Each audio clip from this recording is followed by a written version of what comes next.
오늘 봉독해드린 말씀을 가지고 균형감 있는 신앙이라는 제목으로 함께 말씀을 나누려고 합니다. 여러분, 이제 올 한 해가 오늘 주일을 포함해서 이제 2주가 남아있고, 또 이번 주는 성탄을 앞둔 주일입니다. 아마도 역사상 가장 힘든 성탄 중에 하나로 기억되지 않을까 싶습니다. 기록에 보면 1차 세계대전, 2차 세계대전 이런 세계적인 전쟁이 있을 때에도 성탄절에는 싸움을 멈추고 성탄을 축하하고 서로를 격려했던 그러한 기록들을 볼 수 있습니다. 근데 이번 성탄은 정말 총성 없는 전쟁이 돼서 어디에 고개를 디밀 수 없는 그런 상황 속에 있습니다. 그래서 모두 집안에 들어앉아 있어야 될 그런 상황입니다.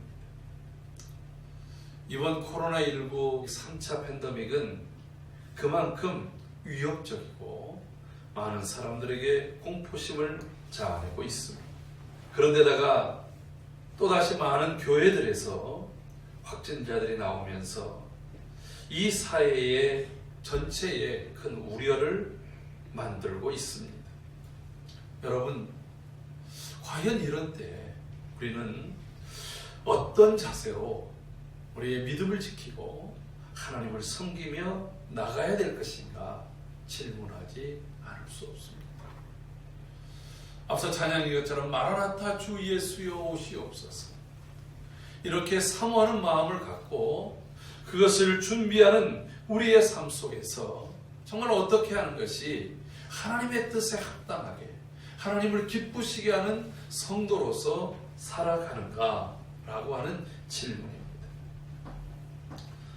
여러분들 잘 알다시피 지금 우리 사회는 양극단 속에서 대치하고 있는 형국입니다.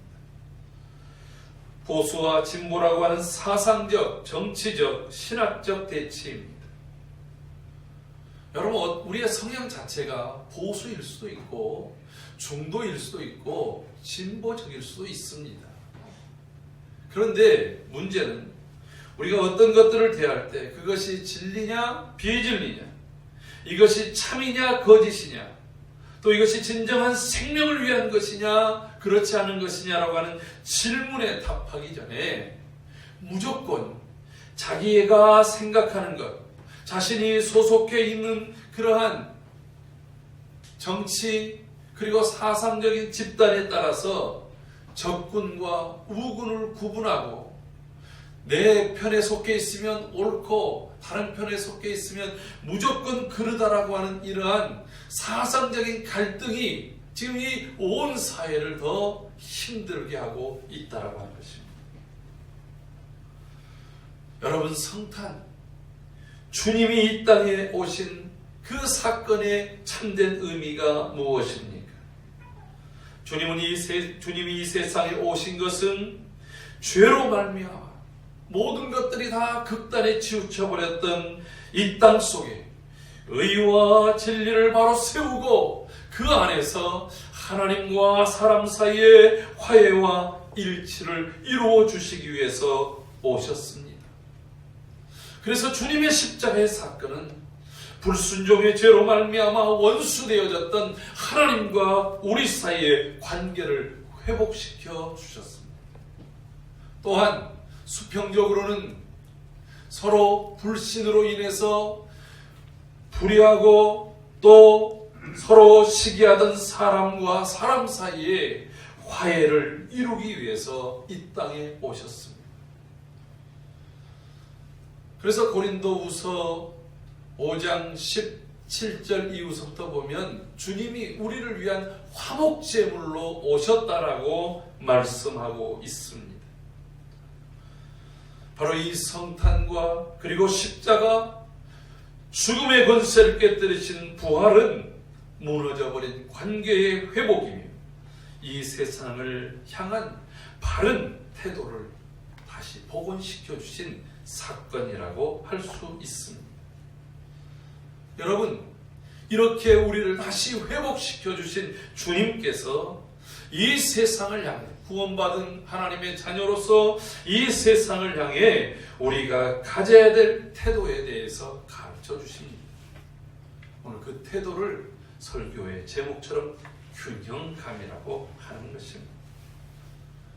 우리의 자세가 어느 한쪽으로 치우쳐 있는 것이 아니라 하나님의 그 은혜 속에서 균형감 있게 세상을 바라보는 그러한 눈들, 그러한 삶의 태도를 가지라고 말씀하고 있습니다. 마태복음 10장 16절 말씀을 보면 이렇게 말씀합니다. 보라, 내가 너희를 보내는 것이 양을 이리떼 가운데 보내는 것 같도다.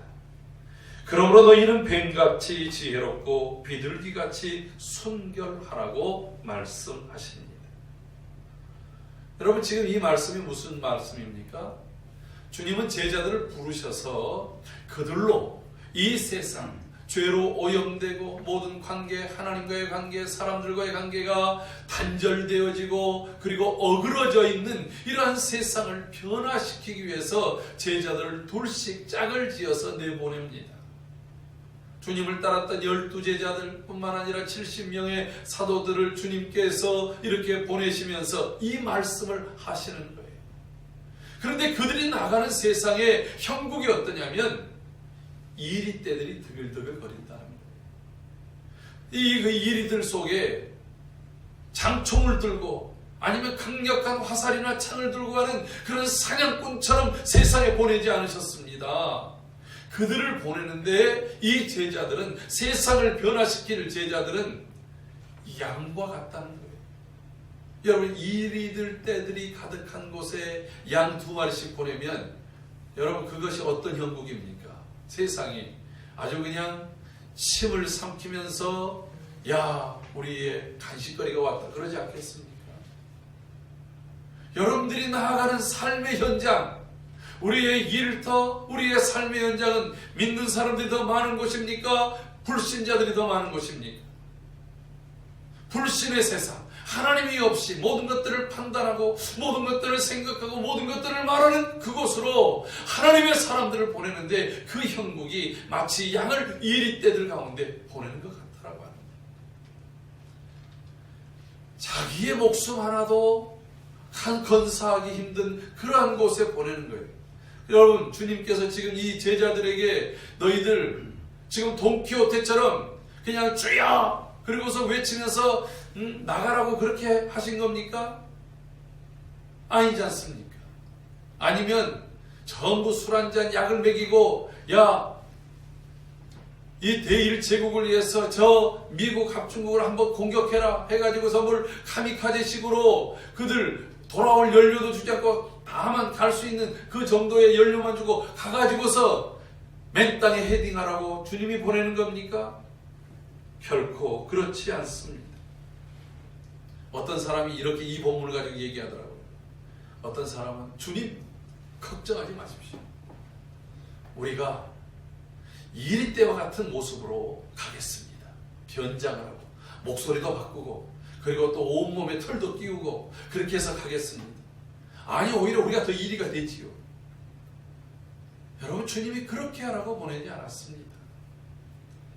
아니면 미리 가가지고 넙죽 엎드려서 나를 좀 받아주세요. 제가 좋은 것 가지고 왔거든요. 타협하고 세상에 엎드리라고 주님 말씀하고 있지 않습니다. 그러면서 하신 말씀이 너희들을 보내는 것. 여러분, 주님께서 우리를 세상에 보내실 때 이 세상을 변화시키고 바꾸게 하기 위해서 보내는 것입니다. 단순히 옷을 좀 갈아입는 수준이 아니라 근본적인 변화, 근본적인 그러한 이 역사의 변화를 주시는 것. 우리 교회 내년에 이제 화두가 리뉴, 갱신하는 것입니다. 여러분, 우리의 모습은 그대로 있지만 그 본질과 가치와 이 모든 것들이 주님의 그 가치의 모습으로 뒤바뀌도록 변화시키는 것. 그러니까 단순한 모양 정도 바꾸는 것이 아니라 근본적인 그러한 변화를 꾀하는 것이 하나님이 우리에게 주시는 이 시대의 화두예요. 그걸 위해서 세상에 보내는데, 주님이 하시는 말씀은 이리 때처럼 분장하라는 것도 아닙니다. 돈키호테처럼 무조건 가가지고 들이박는 것도 아니에요. 그냥 내 한 목숨 초계와 같이 내가 불살라서 계속해서 공격하다 보면 어떻게 이기겠지 하는 그것도 아닙니다. 오늘 주님이 하신 말씀, 우리는 비록 연약하지만 이 세상 속에서 뱀과 같이 지혜롭고 비둘기 같이 순결하라고 말하고 있습니다. 여러분, 뱀과 비둘기는 전혀 다른 그러한 것입니다. 대비를 시키고 있어요. 이걸 메타포라고 하는데, 이 메타포를 통해서 주님이 우리의 머릿속에다가 각인시켜주는 것, 오늘 하나님의 자녀들이 이 세상 속에서 가져야 될 자세가 이 두 가지의 균형 잡힘이라고 하는 거예요. 하나는 지혜로움과 하나는 순결함이라고 하는 것입니다. 여러분, 지혜라고 하는 것이 무엇입니까? 뱀이라고 하는 것은 상황 판단을 잘합니다. 현장감 있게 갑니다. 논리적이고 상황에 민첩하게 반응합니다. 여러분, 세상이 뒤흔들리고 있고 앞서 기도한 것처럼 말 한마디 행동 하나 주의해야 될 때에 여기서 자기의 고집대로 나의 습관대로 하는 그러한 것들은 지혜로운 행동들이 아니라고 하는 거예요. 이번에 감염이 크게 됐던 한 교회가 저 여기 강서구에 있는 교회인데, 그 교회가 무려 8주 동안 매주 부흥회를 했다는 거예요. 여러분, 부흥회를 하다 보니까 열정도, 여러분 8주를 부흥회 할 교회면 교인들이 그래도 꽤 많은 거 아니겠어요? 거기 한 200여 명 이상이 확진자가 났으니까 거기 교인들이 꽤 많이 모였다는 얘기 아니겠습니까? 그러면 그들이 또 열정도 있었을 거예요. 열정 없이 어떻게 8주간을 하겠습니까? 아마 이 시대를 바꿔보고자 하는 그러한 의도가 있었는지 저는 잘 모릅니다. 그런데 문제는 주님이 말씀하실 때 이 세상 속에서 그렇게 지금 하고 있는 것이 과연 지혜로운가라고 하는 그러한 질문을 던져놓고 있습니다. 뿐만 아니라 비둘기를 얘기하는 것은 여러분 순결함, 다른 것에 섞이지 않음을 말합니다. 먼저 세상과 타협하고 세상에 무릎 꿇고 돈에 무릎 꿇고 권력에 무릎 꿇고 이 세상의 흐름에 먼저 타협하는 그러한 것들, 이것을 배격한다라고 합니다. 내가 굳이 먼저 나 하나님의 사람입니다, 이리들이 득실득실하는 곳에 말하지 않지만 그러나 하나님의 사람다운 삶을 살아갑니다.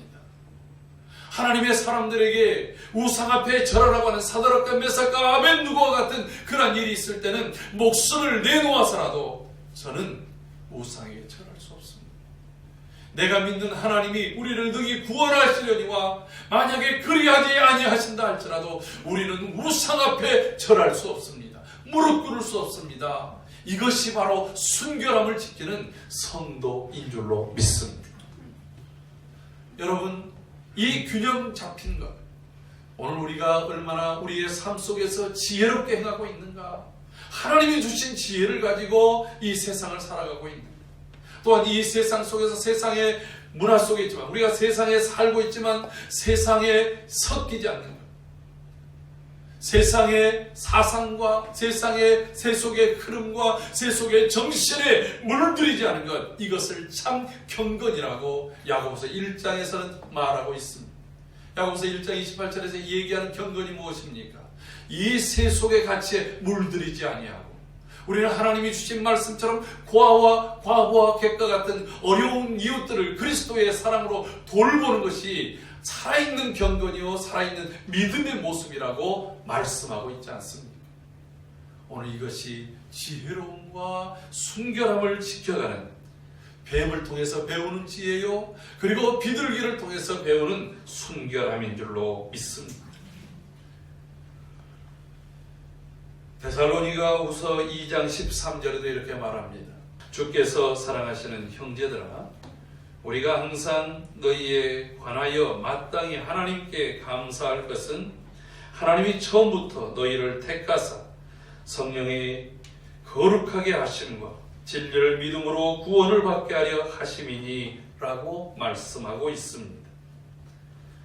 여러분, 데살로니가 후서는 특별히 이 데살로니가 교회가 우리가 특징이 있었잖아요.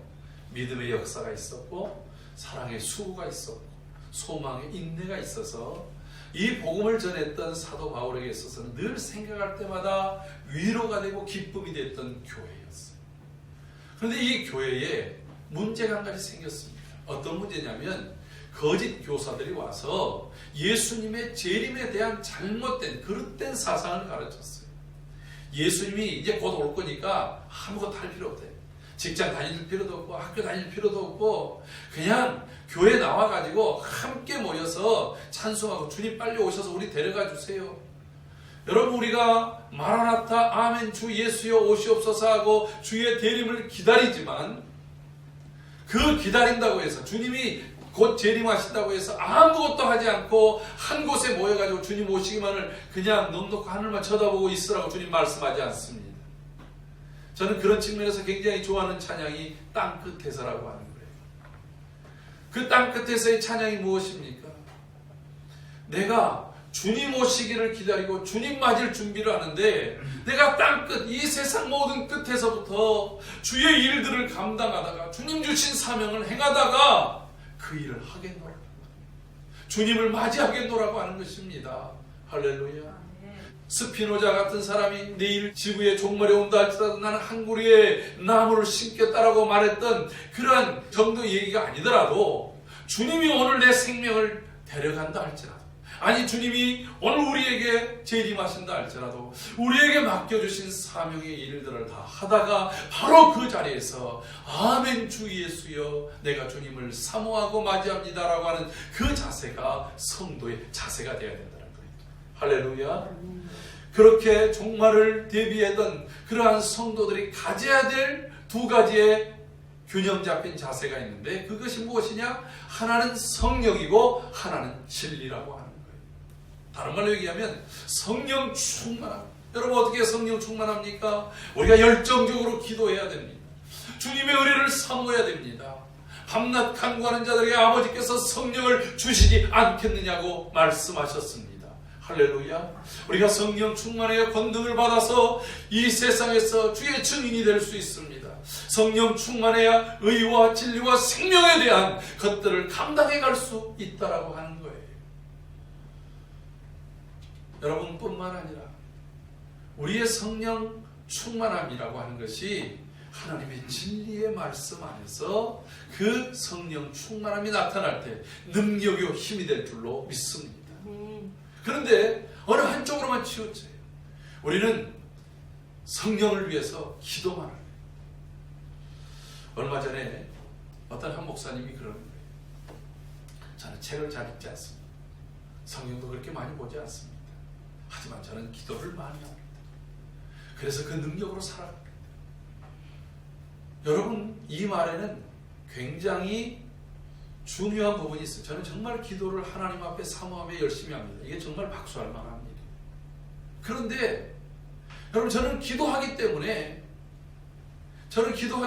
성경을 많이 안 읽어도 또 열심히 책을 통해서 연구하지 않아도 저는 이거 잘할 수 있습니다 라고 하는 것은 그건 대단히 위험한 발상이라고 합니다. 또 다른 사람들은 저는 별로 기도를 잘 않지만 열심히 책을 봅니다. 열심히 성경을 연구합니다. 여러분, 그렇게 해서 말씀도 전할 수 있고 그렇게 해서 또 목회를 해 갈 수도 있을 것입니다. 그런데 문제는 그 속에 기도가 맞춰지지 않은 곳에, 기도 없는 곳에 능력도 없는 것입니다. 기도 없는 곳에는 이런 유가 나타나지 않는다고 말씀하고 있습니다. 하나님의 말씀이 능력 있게, 하나님의 권세 있게 증거되기 위해서는 성령 충만함이, 그 그 속에 반드시 함께 있어야 된다라고 하는 거예요. 여러분, 오늘 우리는 어떠한 상황 속에 있습니까? 성령 충만하십니까? 하나님의 진리의 말씀으로 가득 차 있습니까? 저는 지금 둘 다 부족한 상태인데, 우리는 지금 이 균형 잡힌 신앙 안에 있어야 될 줄로 믿습니다. 여러분, 그렇다고 한다면 다시 오실 주님을 기다린 이 코로나 전국 속에서 우리는 또 어떤 모습으로 살아야 할까요? 이 코로나가 끝난 이후에 우리의 삶의 지형과 신앙 환경의 지경은 이전과는 전혀 다른 모습으로 바뀔 것입니다. 그래서 제가 지난주에 이 BC와 AD에 대한 얘기를 했잖아요. 이 코로나 이전과 그리고 이 질병 이후에 사람들의 이 사고, 생각, 신앙의 모든 지형들이 달라진다라고 하는 거예요. 이런 때에 우리의 본질적인 신앙을 잃지 않고 우리의 본질적인 사명을 지키면서 그 시대를 잘 적응해 갈 수 있는 지혜롭고 순결하게 성령 충만함과 진리 안에서 사는 것은 과연 무엇일까요? 우리가 이 시간에 그것을 구하는 시간이 되기를 소원합니다. 에베소서 5장 15절에서 17절에도 이렇게 말하고 있습니다. 우리 다 같이 함께 읽어보도록 합시다. 시작. 그런즉 너희가 어떻게 행할지를 자세히 주의하여 지혜 없는 자같이 하지 말고 오직 지혜 있는 자같이 하여 세월을 아끼라. 때가 악하니. 이러므로 어리석은 자가 되지 말고 오직 주의 뜻이 무엇인가 이해하라. 아멘. 여러분, 이런 측면에서 우리가 지혜를 얻어야 됩니다. 지혜를 구해야 됩니다. 야고보서 1장에서도 말씀한 것처럼 너희 중에 지혜가 부족하거든 꾸짖지 아니하시고 후히 주시는 하나님께 구하라 라고 말씀했습니다. 하나님, 우리가 이 시대를 어떻게 하면 균형감 있게 특별히 뱀처럼 지혜롭고 비둘기처럼 순결하고 성령 충만함과 진리 안에 사는 삶을 살 수 있을까요? 오늘 이 한 절이지만 매우 짧은 그러나 상당히 독특한 그리고 재미있는 구절인 오늘 본문을 다시 한번 같이 읽어보도록 합니다. 오늘 본문 말씀을 같이 읽어보도록 합시다. 시작. 이사갈 자손 중에서 시세를 알고 이스라엘이 마땅히 행할 것을 아는 우두머리가 200명이니 그들은 그 모든 형제를 통솔하는 자이며. 아멘. 저는 이 짧은 본문 말씀, 그냥 이 말씀만 읽으면 여러분 이게 뭔 소리야 라고 생각할 수 있을 것입니다. 그러나 이제 이 본문의 배경을 이해하면 우리가 쉽게 수긍할 수 있는 것들이 있습니다. 다윗은 지금까지 사울의 추격을 받아서 늘 쫓기는 삶을 살았습니다. 그러다가 사울이 블레셋과의 전투, 길보아 전투에서 전사를 합니다. 한 며칠 뒤에 그 전투에서 살아남은 한 사람이 와서 사울이 블레셋과의 전투에서 죽었습니다. 다윗에게 알려줍니다. 그리고서 다윗이 하나님께 묻습니다. 하나님, 제가 유대 땅으로 들어갈까요? 그래, 유대 땅으로 들어가요. 어디로 갈까요? 헤브론으로 갑니다. 그 헤브론에서 다윗이 첫 시작을 합니다. 사울이 죽고 나자 유대 지파에서 먼저 와서 이 다윗을 기름 부어 왕으로 세웁니다. 여러분, 아직 다윗에게는 그를 따르던 600명의 용사들과 그의 가족들, 그리고 이제 그때부터 다윗에게로 이제 이렇게 들어오는 그러한 사람들, 유다 지파의 사람들을 비롯해서 각 지파의 사람들이 다윗에게로 이제 들어오기 시작합니다. 사울이 살아있을 때 시퍼런 서슬 시퍼런 그런 권력과 그리고 무기로 다윗을 쫓을 때는 그냥 잠잠하던 사람들이 사울이 죽고 나자마자부터 이제 들어오기를 시작합니다. 바로 이 역대상 본문은 그때 각 지파에서 어떤 사람들이 다윗에게로 왔는가 하는 그러한 이야기를 기록하고 있습니다. 여러분, 그래서 각 지파에서 사람들이 몇 명이 왔고 그 사람들은 어떤 사람이고 이렇게 단순하게 기록하고 있습니다. 정말 한 사람이 귀한 때, 한 사람이 필요할 때 다윗에게는 막 천군만마처럼 자기에게 막 사람들이 오는 거예요. 아, 이제 하나님이 나를 들어 쓰시려나 보다. 그러고 있을 때였습니다. 한번 생각해 보세요. 비록 사울은 죽었지만 여전히 이스라엘 대부분을 차지하는 것은 사울의 가문입니다. 사울 왕국이 완전히 무너지지 않았습니다. 다윗은 그 헤브론 속에 들어갔지만 작은 땅에 지금 사람들이 몰려오고 있습니다.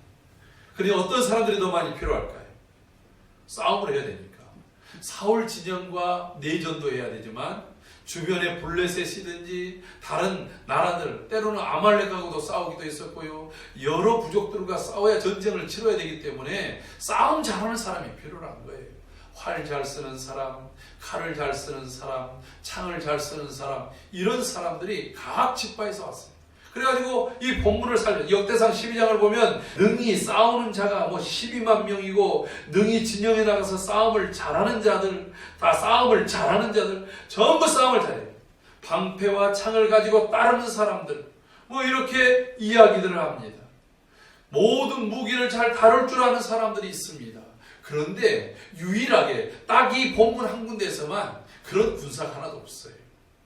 본문을 잘 보면 그런 군인을 보냈다라고 하지 않고 오늘 본문은 뭐라고 얘기하고 있어요? 이사갈 자손 중에서 오늘 여기에 나와 있는 사람들에 대한 이야기를 할 때에 시세를 알고 이스라엘이 마땅히 행할 것을 아는 우두머리 200명 많았어요. 그러니까 다른 지파에 비해서는 숫자가 굉장히 작게 왔습니다. 그런데 다윗에게는 그 어떤 지파가 몇만 명씩 보내는 것보다 더 귀중한 것을 얻었다라고 하는 거예요.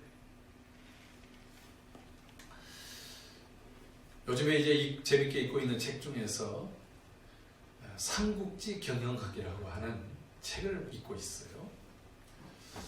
중국의 삼국지에 대해서 잘 알 것입니다. 조조, 그리고 또 유비, 그리고 손권, 이 세 사람이 이제 중국 땅을 3분 나눠서 각축전을 이루었던 그러한 곳이에요. 근데 그 중에서 우리가 보통 이문열 씨에 의해서 번역되어져 있는 삼국지연이라고 해서 좀 유비적인 시각에서 이것을 기술한 겁니다. 그런데 원래 중국에서 많이 익힌 삼국지는 조조의 관점에서 이 삼국지를 기술한 책이 있어요. 근데 실제적으로 가장 나라가 강력했고 가장 나라가 또 크고 그 삼국 중에서는 오래 갔던 나라가 조조의 위나라입니다. 그 이유가 무엇인 줄 아십니까? 그것은 조조에게는 엄청난 인재들이 많았다는 거예요. 하우돈, 하우연 이런 싸움을 아주 잘하는 그런 장수들이 즐비하게 있었습니다. 뿐만 아니라 순우 이런 사람들과 같은 모사들이 아주 넘쳐났다라고 하는 거예요. 유비에게도 제갈량과 같은 모사가 있었고 그리고 관우나 장비 또 이러한 그 장수들도 있었습니다. 모든 나라가 다 그랬어요. 그런데 비교할 수 없을 정도로 이 조조에게는 그러한 장수들 그리고 장수들보다는 적은 숫자지만 책사들이 많았다는 거예요. 여러분, 한 명의 책사는 수백 명의 장수보다 수천만 명의 군사들보다 더 중요한 역할을 차지하고 있다고 하는 거예요. 오늘 이 이사갈 자손들 중에서 200여 명의 우두머리가 다윗에게 오면서 다윗은 큰 힘을 얻을 수 있었습니다. 그들이 어떤 사람들이었기에요? 그들이 이런 균형감이 있었어요. 첫 번째는 시세를 아는 그러한 눈이 있었다고 합니다. 여러분, 시세가 무엇입니까? 이 상황들이 어떻게 전개되어져 갈 것을 미리 바라보는 사람들, 점치는 점쟁이들이 아닙니다. 그들이 바라보는 것은 하나님께서 지금 현실적으로는 다윗이 더 약합니다. 다윗의 세력이 더 부족합니다. 다윗이 가지고 있는 자원이 더 모자랍니다. 그런데 왜 다윗에게 왔습니까? 하나님의 시선이, 하나님의 관점이, 하나님이 이끌어가는 것이 하나님이 이와 같이 이끌어갈 것이라고 하는 것들을 바라보는 사람들이 바로 이사갈 자손들입니다. 변화무쌍하고 그리고 예측 불허의 시대 속에서 이 시세를 익히 아는 사람들, 이것은 대단한 은혜인 것입니다. 이것을 우리가 앞서 얘기했던 것처럼 지혜라고 말하는 것입니다. 여러분, 하나님이 주신 하늘로부터 오는 지혜를 구하십시오. 그래서 이 시대가 어떻게 나아가실 것인지를 믿음의 관점으로 볼 수 있는 그런 은혜가 있기를 주의 이름으로 축복합니다.